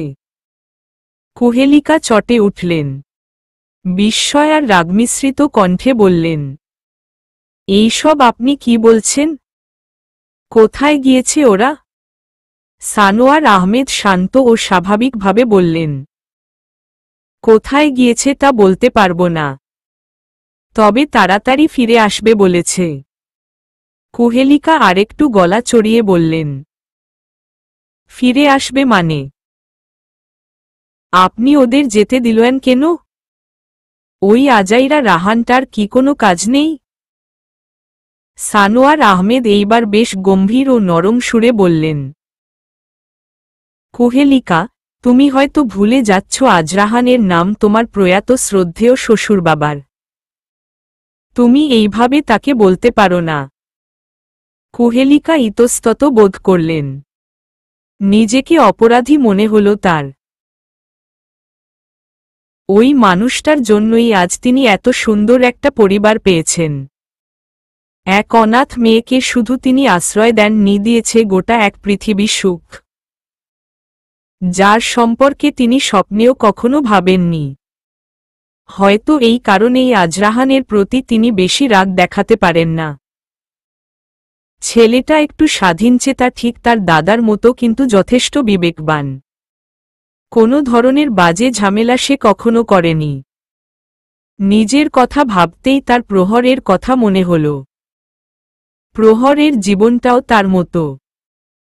হয়তো এই কারণেই মেয়েটার প্রতি তার আলাদা একটা মায়া কাজ করে। নিজের ভাবনার ইতি টেনে স্বাভাবিকভাবে কুহেলিকা বললেন, আপনার এভাবে ওকে যেতে দেওয়া উচিত হয়নি। সানোয়ার আহমেদ হতাশ কণ্ঠে বললেন, তুমি কি তোমার ছেলেকে বিশ্বাস করো না? এখানে বিশ্বাস অবিশ্বাসের কথা নয়। প্রহর মেয়ে মানুষ, লোকে কি বলবে? সানোয়ার আহমেদ ঈষৎ হাসলেন আর বললেন, তুমি কবে থেকে লোকের কথা ভাবতে লাগলে? লোকের কাজই তো বলা। উপরওয়ালা বলার জন্যই তো মুখ দিয়েছেন, আর আমাদের দিয়েছেন বিবেক। তাই কোনোটা ভালো কোনোটা খারাপ তার বিবেচনা আমাদেরই করতে হবে। কুহেলিকা কপট অনুরাগে বললেন, আজ মুখে খই ফুটেছে আপনার। ছেলের পক্ষ নিয়ে আর কথা বলতে হবে না। ওকে কল করে বলেন যেন তাড়াতাড়ি ফিরে আসে। সে কি আর বলিনি? বলেছি 10টার মধ্যেই যেন ফিরে আসে। কুহেলিকা বিস্ফোরিত চোখে বললেন, কি? সানোয়ার আহমেদ অধর বাঁকিয়ে দুষ্টামির ছলে বললেন, বেশি তাড়াতাড়ি হয়ে গিয়েছে বোধ হয়। আচ্ছা, আমি এখনই ওকে বলছি যেন 12টার মধ্যেই ফিরে আসে। কুহেলিকা চোখ মুখ বাঁকালেন, ভ্রু জোড়া কুঞ্চন করে রাগী কণ্ঠে বললেন, আপনার কি মাথা খারাপ হয়ে গিয়েছে? সানোয়ার আহমেদ বাঁকা হাসলেন। চোখের চশমাটা একটু নেড়েচেড়ে ঠিক করে নাকের উপর রাখলেন। কুহেলিকার কাছে এসে মৃদু স্বরে বললেন, তোমাকে রাগলে কিন্তু এখনো সে 16 বছরের কিশোরী মনে হয়। 8 বছর পর বাড়ি গিয়ে সেই প্রথমবার তোমাকে যখন আসলাম ভাইয়ার বিয়েতে আধ হাত ঘুমটায় দেখলাম, মনে হলো সদ্য কলি থেকে ফোটা পদ্ম। তোমার কপালের ওই লাল টিপ সেদিন আমার ঘুম কেড়ে নিয়েছিল। ঠোঁটের নিচের ওই লাল তিল, উফ! কুহেলিকা লজ্জায় মাথা সরালেন। কপট রাগ দেখিয়ে বললেন, এইসব কি শুরু করলেন আপনি? বুড়ো বয়সে ভীমরতি ধরেছে আপনার। আরে শরীর বুড়ো হয়েছে, মন তো আর বুড়ো হয়নি। আপনি চুপ করবেন। মা বাবা কিন্তু ভুল বলেনি। রাগলে কিন্তু তোমাকে বেশ মিষ্টি লাগে। এই জন্যই তো তুমি যতই রাগ দেখাও আজরাহান ভাইয়া তোমাকে একটুও ভয় পায় না। হয়েছে হয়েছে বাবা আর বোনের আর চেলামি করতে হবে না। তাড়াতাড়ি গাড়িতে উঠে বসো, দেরি হচ্ছে আমাদের। কুহেলিকার হাসি ভরা রাগে ঠোঁট টিপে হাসতে লাগলো বাবা মেয়ে। ঢক ঢক করে পানি গিলে যাচ্ছে আজরাহান। সামনে দাঁড়ানো প্রহর কাতর চোখে তাকিয়ে আছে আজরাহানের দিকে। পানি খাওয়ার সময় আজরাহানের অ্যাডাম সেপেল যখন উঠানামা করছিল, প্রহরের ত্রিঞ্চা যেন দ্বিগুণ হারে বাড়তে লাগল। আজরাহানের অ্যাডাম সেপেল যতবার উঠানামা করছে প্রতিবারই যেন শ্বাসরুদ্ধকর মনে হচ্ছে সবকিছু প্রহরের কাছে। শুকনো ঢোক গিলছে প্রহর। নিগুড় দৃষ্টি দিয়ে আজরাহানকে দেখে যাচ্ছে প্রহর। ফর্সা মুখমণ্ডলের মাঝে ওই জামরঙের দুই ঠোঁটের স্মিত হাসিই যেন যেকোনো নারীর প্রাণহরণ করে নিবে। ভ্রুজোড়া কুঞ্চে চোখের কোনো ক্ষীণ করে একবার কারো দিকে তাকালে মনে হবে এই চোখেই যেন সারা জীবনের জন্য বন্দী হয়ে যায়। আজরাহান মুখ থেকে বোতল সরাতেই আচমকা প্রহর বলল, খাবো আমি। আজরাহান ওষ্ঠজোড়া হালকা স্মিত করে প্রহরের দিকে ঝুঁকে বলল, পানি নাকি আমাকে? প্রহর চোখ পিট পিট করে বার কয়েক তাকাল। ফিকে গলায় বলল, আমি কি রাক্ষস? আজরাহানের হাত থেকে খপ করে বোতলটা নিয়ে তাতে চুমুক লাগায়। আজরাহান আওয়াজ করে হাসল। শান্ত কণ্ঠে বলল, যেভাবে তাকিয়েছিলি মনে হচ্ছিল আমাকেই খেয়ে নিবি। অবশ্য এতে তোর কি দোষ? আমি দেখতেই এত ড্যাশিং। কথা শেষ করে আরেক দফা হাসল আজরাহান। প্রহর আবারও প্রস্তরমূর্তির ন্যায় নির্বিকার দৃষ্টিতে আজরাহানের দিকে তাকিয়ে আছে। লাইট পিঙ্ক কালারের শার্টের সাদে ব্ল্যাক প্যান্ট, শার্টের কলারে ঝুলানো ব্ল্যাকের মাঝে হালকা চেকের টাই। পকেটে দুহাত গুজে সরল দৃষ্টিতে তাকিয়ে আছে প্রহরের দিকে। এই লোকটার এই চাহনিতেই বারবার হারিয়ে যায় প্রহর। তার হৃৎপিণ্ডের কাঁপন যেন বাড়তে থাকে। শিরা উপশিরায় বয়ে যায় এক শীতলতা। ক্ষণে ক্ষণে যেন ওই চোখের চাহনিতেই নিজেকে বিসর্জন দিতে ইচ্ছে করে। প্রহরের সজ্ঞান আসে আজরাহান নরম সুরে। আর খাবি? উহু। তাহলে চল। আজরাহান প্রহরকে নিয়ে বেরিয়েছে শপিংয়ের জন্য। ছোট্ট একটা শপিং মলের সামনে থামতেই ফুচকা চোখে পড়ে। মেয়েদের ফুচকার প্রতি কি নেশা তা শুধু উপরওয়ালাই জানে। এক এক করে ফুচকা গিলছিল প্রহর। আজরাহান দাঁড়িয়ে একরাশ ভালোবাসার নয়ন দিয়ে গভীরভাবে তার ডিঙ্গি নৌকাকে দেখে যাচ্ছে। রাস্তার পাশেই ফুচকাওয়ালা। শপিং মল হওয়ায় বেশ ভিড়ভাট্টাও। রিকশার ক্রিং ক্রিং আওয়াজ, সাথে বাস, প্রাইভেট কারের শোশো আওয়াজ। মানুষের কোলাহল, হকারদের গলা ফাটানো চিৎকার, সব মিলিয়ে স্বাভাবিক পরিবেশ বিরাজমান। শপিং মলের ভিতরে এদিক ওদিক তাকিয়ে হাঁটছে প্রহর। রাতের সময়টাতেও লোকে লোকারণ্য থাকে শপিং মলগুলো। একটু অগোছালো হয়ে হাঁটতেই একটা লোকের সাথে ধাক্কা লাগে প্রহরের। ক্রুদ্ধ হয় প্রহর। রাগাম্বিত স্বরে লোকটাকে বেশ কিছু কথা বলে।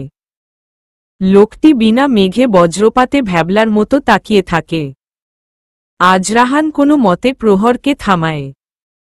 হাতের ডানপাশে এনে সেফ জোনে রাখে প্রহরকে। আজরাহান ঠোঁটে চিপে হাসে। প্রহর ক্ষীণ কণ্ঠে বলল, হাসছেন কেন আপনি? আজরাহান হাসি থামিয়ে চোখে হেসে বলল, এত রেগে যাস কেন তুই? লোকটা ইচ্ছে করে কিছু করেনি। প্রহর ব্যঙ্গাত্মক হেসে বলল, ঈশ্বর রেগে যাস কেন তুই? মেয়ে মানুষ দেখলেই ধাক্কা দিতে ইচ্ছে করে। আমি মনে হয় বুঝি না। কি বুঝিস তুই? এইসব লোক ইচ্ছে করেই এইসব করে। প্রথমে মেয়েদের গায়ে হাত দিবে, পরে বলবে সরি।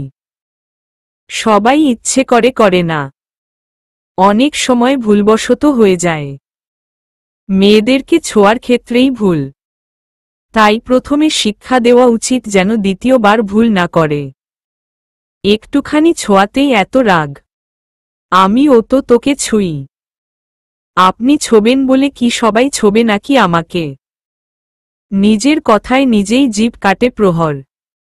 আজরাহান পাল্টা প্রশ্ন করে না। সামনে শূন্য দৃষ্টিতে তাকিয়ে স্মিত হাসে। শপিং শেষে মলের বাইরে প্রহরকে দাঁড় করিয়ে ভিতরে পুনরায় যায় আজরাহান। ভুলবশত একটা ব্যাগ ফেলে রেখে এসেছে। প্রহর দুই হাতে ব্যাগ নিয়ে দাঁড়িয়ে আছে। শপিং মলের সামনে বেশ আলো, একদম দিনের মতো পরিষ্কার। প্রহর হঠাৎ অনুভব করে ওর পাশেই গা ঘেঁষে একটা ছেলে কিছুক্ষণ পরপর ওকে ধাক্কা দিয়ে যাচ্ছে। বজ্রকঠোর হয়ে প্রহর কঠিন কণ্ঠে বলল, এমন করছেন কেন আপনি? চোখে দেখতে পান না? ছেলেটি হকচকিয়ে যায়। প্রহরের কথার উচ্চ আওয়াজে এদিক ওদিক তাকায়। প্রহর আবারও প্রদীপ্ত কণ্ঠে বলল, এদিক ওদিক কি দেখছেন? আমার দিকে তাকান। মেয়ে মানুষ দেখলেই হাত নিষ্পিস করে। আয়নায় নিজের চেহারা দেখেছেন? বাসায় কি কেউ খেতে দেয় না? আর চুল কাটার কি টাকা নেই নাকি? প্রহর হালকা ঝুঁকে নাক ছিটকে বলল, ছি, গোসল করেন না নাকি? ইয়াক, জঙ্গল থেকে এসেছেন। আগে তো নিজেকে মানুষ বানান, তারপর মেয়েদের সাথে ধাক্কাধাক্কি করবেন। যান এখান থেকে। ছি, হ হো। প্রহরের অনর্গল দীপ্ত কথায় আশেপাশের মানুষজন বিস্ময়ভরা চোখে তাকিয়ে আছে। প্রহর থেমে কিছুক্ষণ বুক ভরে শ্বাস নেয়।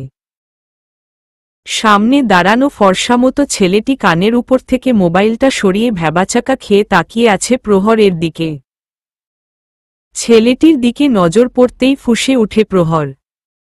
অগ্নিঝরা কণ্ঠে বলল, এভাবে তাকিয়ে আছেন কেন?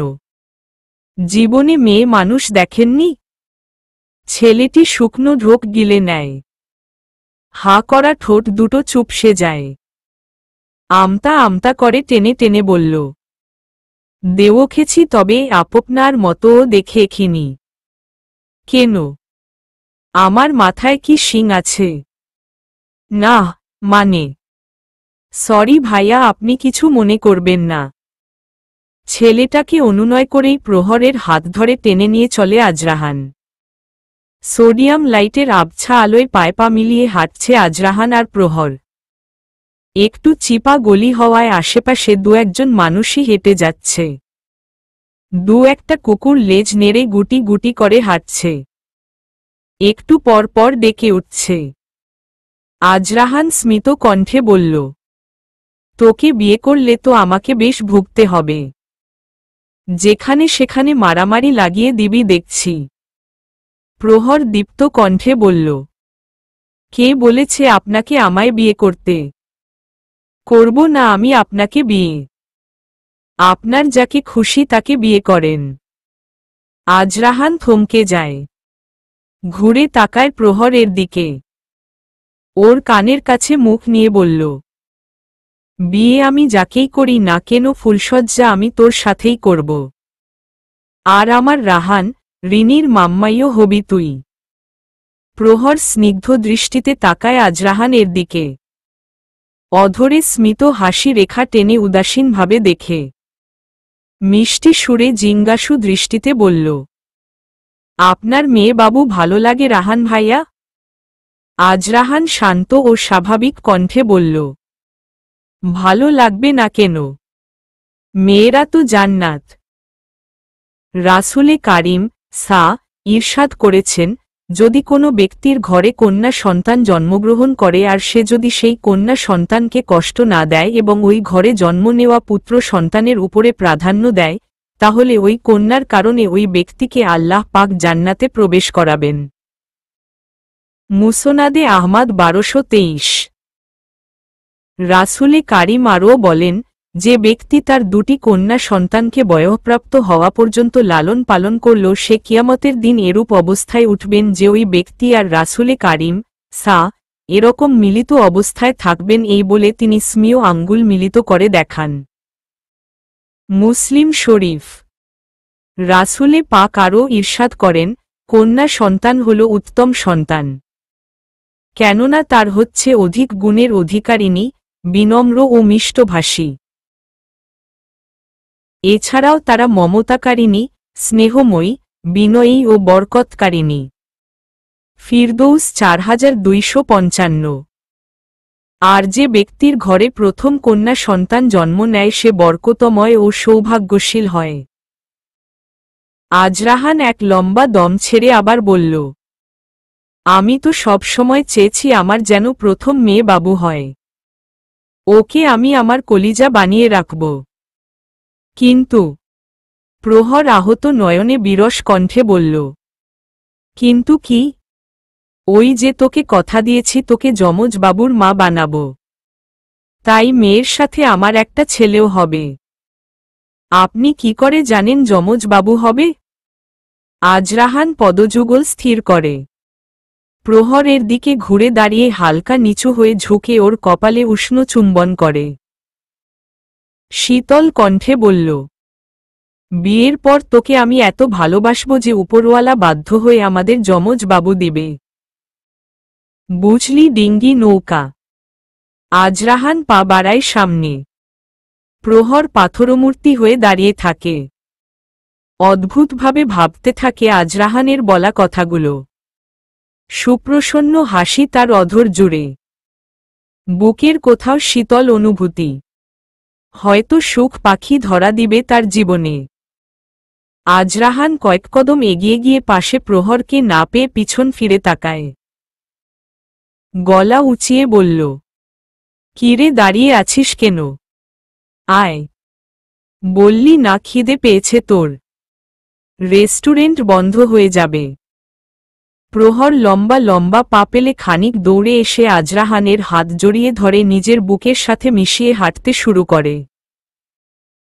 পায়ে পা মিলিয়ে হাতে হাত রেখে আবছা আলোয় মিলিয়ে যাচ্ছে দুজন মানবমানবী। তাদের যে একসাথে সামনে অনেক পথ চলা বাকি। চলবে।